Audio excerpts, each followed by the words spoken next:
नमस्कार साथियों, मैं हूं जितेंद्र कुमार। आप देख रहे हैं स्टडी सफर तक। साथियों, कांग्रेस का एक बहुत बड़ा प्लान सामने आ रहा है। 3 राज्यों की बम्पर हार के बाद कांग्रेसी के अंदर कब तक ये मायूसी का आलम छाया रहेगा, क्योंकि 2024 के लोकसभा चुनाव और उसका पूरा रणभूमि, उसका समय काफी नजदीक आ चुका है। शायद इसीलिए कांग्रेस अब फिर से काम पे लग गई है। पूरा जोश के साथ कांग्रेस वही एनर्जी पाने के लिए खुद में राहुल गांधी से भारत जोड़ो यात्रा जो राहुल गांधी किए थे उससे सबक लिया है। उनकी उस भारत जोड़ो यात्रा से कहीं ना कहीं प्रभावित हुए हैं, विचार लिया है और अब उत्तर प्रदेश जोड़ो यात्रा की प्लानिंग की है। इस उत्तर प्रदेश यानी यूपी जोड़ो यात्रा में मल्लिकार्जुन खड़गे और राहुल गांधी दोनों शामिल होंगे, प्रियंका भी होंगे। जगह भी मुकर्रर कर ली गई है, तारीख भी मुकर्रर हो गई है, आमंत्रण भी भेजा जा रहा है। इस प्लान जो है क्या, सहारनपुर और सहारनपुर के भीतर एक कस्बा पड़ता है गंगो कस्बे का चुनाव किया गया है, उसका चयन किया गया है। उस कस्बे को यूपी जोड़ो यात्रा यानी उत्तर प्रदेश जोड़ो यात्रा के इस पूरे उसको सेलेक्ट करने के पीछे की जो पूरी प्लानिंग है, गंगो जो जगह पड़ता है, ये संत हरिदास की स्थली है। ये सूफी संत हजरत कुतबे आलम की इस गंगो को इसलिए चुना गया है। इस पूरे सहारनपुर की, आखिर सहारनपुर ही क्यों चुना गया? सहारनपुर वो जगह है जहां से योगी आदित्यनाथ ने 2019 का चुनावी कैंपेन शुरुआत की थी। 2019 के लोकसभा चुनाव को 2022 के विधानसभा चुनाव जब आ गए तो 2022 के विधानसभा चुनाव के भीतर भी कैंपेनिंग की शुरुआत योगी आदित्यनाथ ने इसी सहारनपुर से किया था। इस पूरे सहारनपुर के भीतर मां शाकुंभरी देवी का मंदिर भी है, शाकुंभरी देवी का स्थान है और मां शाकुंभरी देवी का पूरे पश्चिमी उत्तर प्रदेश के भीतर उनकी बहुत बड़ी महिमा है, बहुत उनकी मान्यताएं भी हैं। इसी सहारनपुर के भीतर दारुल उलूम देवबंद करके आते हैं, जो कि इस्लामिक शिक्षा के भीतर एशिया में सबसे बड़ा सेंटर माना जाता है। हालांकि कुछ नेता उससे दूरी बना करके भी रखते हैं, कुछ वहां जाते भी हैं। ये सारी चीजें, और शायद ऐसा लगता है कि क्या यही कारण, शायद इसीलिए जहां दारुल उलूम भी है, मां शाकुंभरी की महिमा भी है, यानी जिसको आप ये कह सकते हैं गंगा जमनी तहजीब के लिए सेम पर वो उदाहरण कहीं ना कहीं सहारनपुर है। और सहारनपुर को चुन लिया गया उत्तर प्रदेश जोड़ो यात्रा के लिए। ये 15 तारीख से शायद यूपी जोड़ो यात्रा शुरुआत होगी। ये उत्तर प्रदेश जोड़ो यात्रा की शुरुआत यानी गंगो के, सहारनपुर के गंगो से होकर के मुजफ्फरनगर पहुंचेगी। मुजफ्फरनगर से ये बिजनौर के रास्ते अमरोहा, और अमरोहा से मुरादाबाद, मुरादाबाद से ये रामपुर, और रामपुर से बरेली, और बरेली से शाहजहांपुर, शाहजहांपुर से लखीमपुर, और लखीमपुर से ये पहुंचेगी सीतापुर, जहां पर नए सारम धाम करके कुछ वो है। वो धाम ये हिंदू धर्म के लिए एक बहुत बड़ा प्रतीक है, बहुत बड़ा महत्वपूर्ण स्थान है। ये यात्रा यहां तक पहुंचेगी। 15 दिन इस यात्रा को वहां तक पहुंचने में लगेंगे। इस पूरी यात्रा में शामिल होने के लिए इस दौरान मल्लिकार्जुन खड़गे साहब को भी आमंत्रण भेजा गया, कांग्रेस के राष्ट्रीय अध्यक्ष। फिर राहुल गांधी को बुलाव भेजा गया, प्रियंका गांधी को बुलावा गया। सबसे बड़ी महत्वपूर्ण बात है कि इस पूरी यात्रा के दौरान पूर्व विधायक, संगठन के लोग, कार्यकर्ता, इस सब कोई मौजूद रहेंगे। इसका नारा जो दिया गया है, पांव पांव गांव गांव और नगर नगर डगर डगर, इस दोनों नारे के साथ इस यात्रा घर घर तक पहुंचने की कांग्रेस की कोशिश है। पश्चिम उत्तर प्रदेश के भीतर खास तौर पर राष्ट्रीय लोकदल, चंद्रशेखर, अखिलेश यादव और कांग्रेस, जो वर्तमान में इंडिया का स्ट्रक्चर दिख रहा है, जो अभी जो दिखा रहा है, जो वर्तमान में मायावती, उसमें शामिल होंगे नहीं होंगे ये तो खैर बात की बात है। तो पश्चिमी उत्तर प्रदेश के भीतर भारतीय जनता पार्टी के लिए इस बार ज्यादा मुश्किल हालात पैदा हो सकता है। हालांकि 2022 के चुनाव के भीतर पहले भी पश्चिमी उत्तर प्रदेश भारतीय जनता पार्टी के लिए पिछले एक दशक से बहुत फर्टाइल, बहुत उर्वर रहा है। 2019 की बात करें, वहां पे भी अच्छी जीत मिली।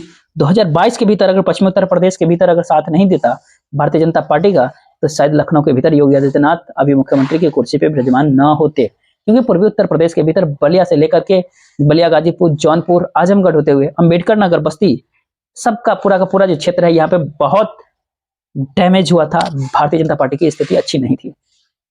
ऐसी परिस्थिति में पश्चिमी उत्तर प्रदेश ने पूरा एक मुश्त मतलब बम्फर जीत वहां पे दर्ज करवाई भारतीय जनता पार्टी की। अब जो पूरा खेल बन रहा है उत्तर प्रदेश के भीतर, क्योंकि चंद्रशेखर रावण जो मायावती का कहीं ना कहीं कोर मतदाता, जाटा मतदाता, उसमें सबसे मतलब युवा कहे, आक्रामक कहे, तेज तरार कहे, उस रूप में अपना पैठ बना लिया है।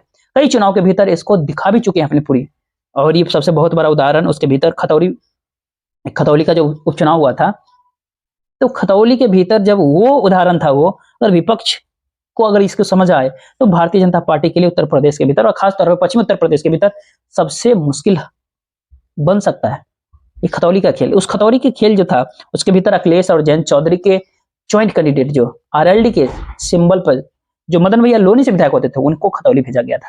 खतौली के भीतर उस उपचुनाव की पूरी कमान जयंत चौधरी ने संभाल रखी थी, लेकिन जयंत चौधरी के बराबर कंधे से कंधे मिला करके अगर कैंपेनिंग किसी ने किया तो वो चंद्रशेखर रावण ही ने किया।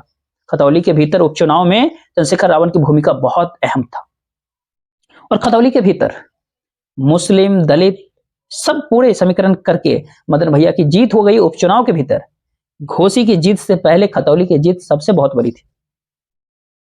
अब ऐसी परिस्थिति में अगर कांग्रेस खुद को मजबूत करती है और कांग्रेस अपने कोर वोटर जो उसका कोर वोटर रहा है उसको रहने के लिए तो ब्राह्मण भी रहा, दलित भी रहा, मुस्लिम रहा है, लेकिन यहाँ पर मुस्लिम उनके पास अभी भी है। समाजवादी पार्टी कांग्रेस को मिलाने के बाद वहां पे आरएलडी चंद्रशेखर के साथ आने के बाद मुस्लिम मतदाताओं के बिखराव की गुंजाइश थोड़ी बहुत है, ना के बराबर है। अगर मायावती उसमें कुछ अगर सिंध न लगाए तो, और दानिश अली के निष्कासन के बाद ऐसा बिल्कुल नहीं लगता कि आप मुस्लिम मतदाताओं के भीतर कोई सिंधमारी मायावती कर भी पाएंगे। शायद ऐसा हालात ऐसे है कि पश्चिमी उत्तर प्रदेश से जो उनका जो कहना है, जो बातें निकल कर कह रहे कि दानिश अली को निकाले जाने के बाद बहुत बड़ी नाराजगी है वहां।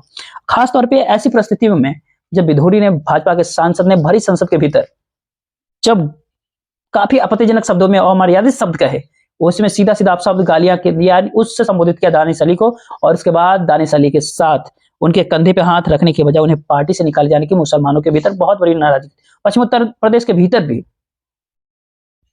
अब इन हालातों के भीतर अगर कुछ ब्राह्मण मतदाताओं के भीतर, वोटरों के भीतर अगर कांग्रेस सिंधमारी कर पाई जो भारतीय जनता पार्टी के साथ है अभी, तो यहां पर इंडिया अलायंस को और ताकत कहीं ना कहीं मिल सकती है।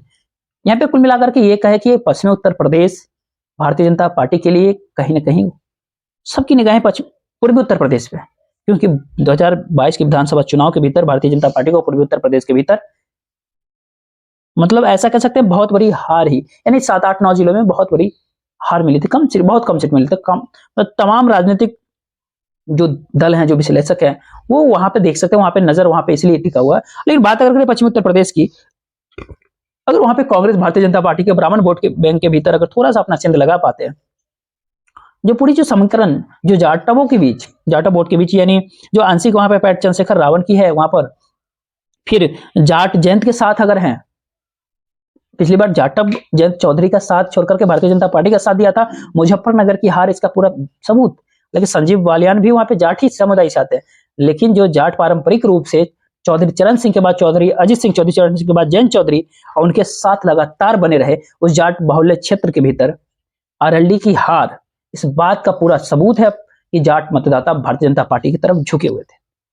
अगर जाट मतदाताओं को जैसे 2022 के लोकसभा विधानसभा चुनाव में काफी मतदाता आरएलडी के साथ जयंत की तरफ आए हैं, जयंत चंद्रशेखर राव, अखिलेश यादव और कांग्रेस, इन सबका चारों का कॉम्बिनेशन एक कहीं ना डेडली कॉम्बिनेशन बन सकता है पश्चिमी उत्तर प्रदेश के भीतर।